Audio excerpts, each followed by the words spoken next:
Have you ever wondered how their voices sound so cool?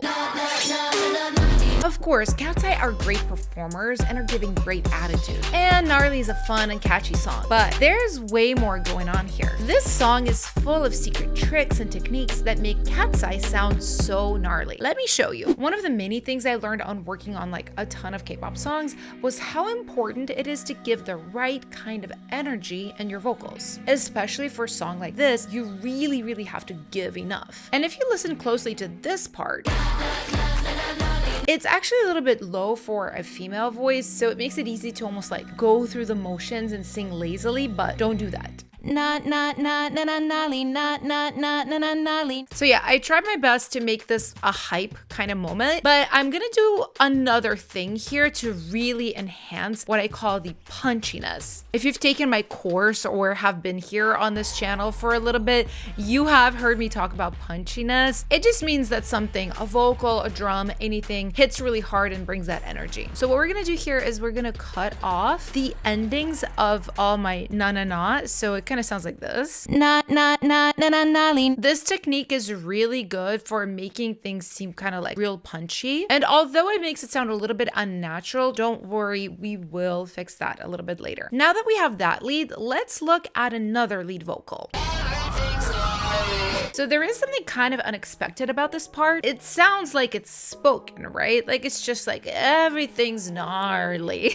But actually, this lead vocal is sung. There are notes in there. Everything's gnarly. That is actually what is in there, but it doesn't sound like that because there are also layers of the girls speaking it like everything's gnarly. And it's also very slidey. It's not sung as precisely as I did it. But really the thing here that makes this part what it is the processing. Let me record it in and show you. Everything's gnarly. I made it sound like this. Everything's gnarly. So there's a lot of stuff going on here. First, I'm using a limiter on it just to kind of make it really loud. Then I'm running one of my favorite plugins, Neutron, on it. I usually use this for drums, but this kind of makes vocals or anything else more punchy. You guessed it. From here, I run it through my standard vocal chain that I use on everything. This is literally how I process most of my vocals on most of the records I produce. And if you want to dive a little deeper into that, I will be covering my vocal chain and a whole bunch of other vocal production gold in my upcoming vocal production course. You can get on the early access list for that. And if you need help now, don't worry, I've got you covered with my music producer crash course, which has a lot of info for vocals specifically. Like these 3 lessons that will teach you there's so much more to tuning vocals than just auto-tune, or this lesson on vocal textures and how they can help your voice sound more interesting. By the way, my course is on sale just this week, so grab it while that lasts. Okay, so after the basic processing, I'm gonna add the effects that really shape this gnarly sound. So we've got saturation here, which is cranked pretty high. If I go all the way, it's gonna be like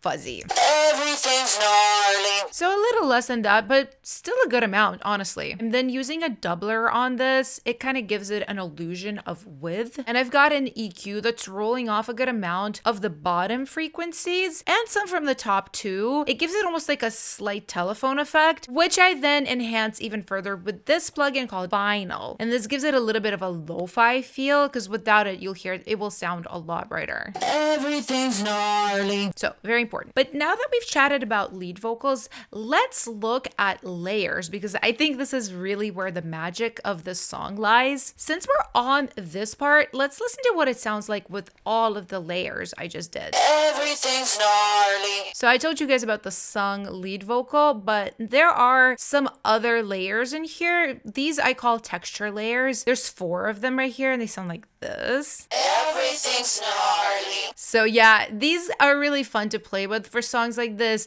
You just kind of do crazy things with your voice. Like in this one, I'm speaking in a voice like that. Everything's gnarly. And this one, I'm starting a little bit higher to create a little bit more dimension in the whole vocal package. Everything's gnarly. The main thing to remember is if you want it to be thick, you want to cover different pitches. So higher than the lead and lower than the lead. Now remember when I cut this vocal and I said we were gonna make it sound a little bit more natural with layers. Let's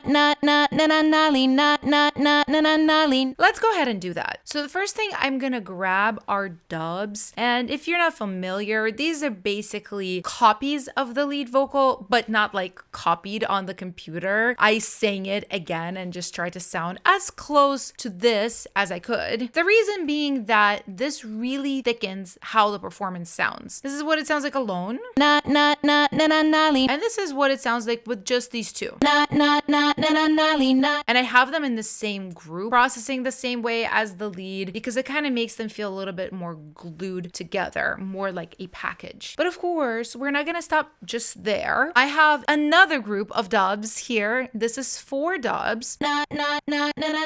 Some are sung a little bit closer to the microphone, which is why these waveforms are like bigger. And these are sung a little bit further away. Something I'm gonna be talking about in my vocal production course is like mic technique, when to be close, when to be far. But these babies, along with all of these babies, sound like this. But wait, there's more. What we really need now are gang vocals. To really capture that like giant sound that KATSEYE has, basically what I need to try to do is emulate the sound of a group of people singing. There's a couple of ways to think about this. So number one, you just want to record a lot of parts. You want to record your part many times if you alone are to sound like multiple people. You want to change up your voice as much as you can, again, to sound like multiple people. And this is important. You want to not just be in one position in front of your mic. You want to move around your space and capture what it sounds like in different points of your room. And all right, after doing all of this, I ended up with 16 layers in addition to everything we had before. By themselves, these sound like this. So basically, I have like one of these presets that I use for gangs in almost every session. I will be showing this in my upcoming course, but the 2 biggest things you need to know for gangs is it is very likely, especially for sound like this, that you want them to be a little bit crunchy. So a little saturation. I'm using Saturn again. Honestly, this plugin is just really great. I kind of always keep it on the setting and like just turn up the drive and sometimes like the bands and I'm done. It's very fast for me to get that crunch that I want. And then the second thing you need is width. This plugin basically allows me to pick specific frequencies, so higher ones, lower ones, and decide whether they're going to be narrow in the stereo image or wide. And like this one is super, super wide, right? And usually what I like to do is I like to make the top frequencies pretty freaking wide for gangs, you know, because I just want them to kind of sit on the sides and not get in the way of the lead vocal. And yeah, personally, I think this is now sounding correct. All right, so we talked about lead vocals, we talked about dubs, but there's one more element of this vocal package that is super special, and that is effects vocals. Take this part here. I know y'all know and love this one. Gnarly. This part is obviously really iconic, and there are 2 things that make it what it is, and those are pitch and texture. Just like the everything's gnarly part, this actually is also on a note. It is pitched. It is just not like super precise or exact. But if you do the wrong note, you will notice it won't sound the same. All right, so I'm singing this, emphasizing a G. Gnarly. And now that we have this foundation, we can build the rest of the layers and make it a little bit more spicy. So we got like a really nasty, like kind of nasal layer almost. Gnarly. We also have a fry layer. Gnarly. I'm literally just doing that. And then we have a couple of regular dubs that are just following the lead. Gnarly. And all together, this sounds like this. Gnarly. Pretty cool, I think. And the effects are very, very similar to what we had before. Saturn, a little bit of spreading just in the top frequencies, and some doubler. Now, there's one other effect I want to show you guys, which I'm curious if you guys have ever even noticed this. Comment below if you have, and I will be very impressed with you. On the second pre-chorus, as the na na na na na gnarly, as that builds up, there's a very interesting cut up gnarly vocal going on underneath it. Altogether, it sounds really massive like this. But if you listen to just this part, it sounds like this. What this does is it really helps build the momentum towards the chorus. And the way we do this is we just take the gnar part of gnarly, of that stack I just showed you guys, and we just repeat it. What I actually did, I took this multi-track stack and I've bounced it down to make just one waveform because it's easier that way. But then underneath it, to add even more urgency, is another cut. And this is the R part of gnarly, and it is cut at a faster rhythm at 16th notes. But okay, if you try these techniques in your song or in your cover of gnarly, it should sound like this.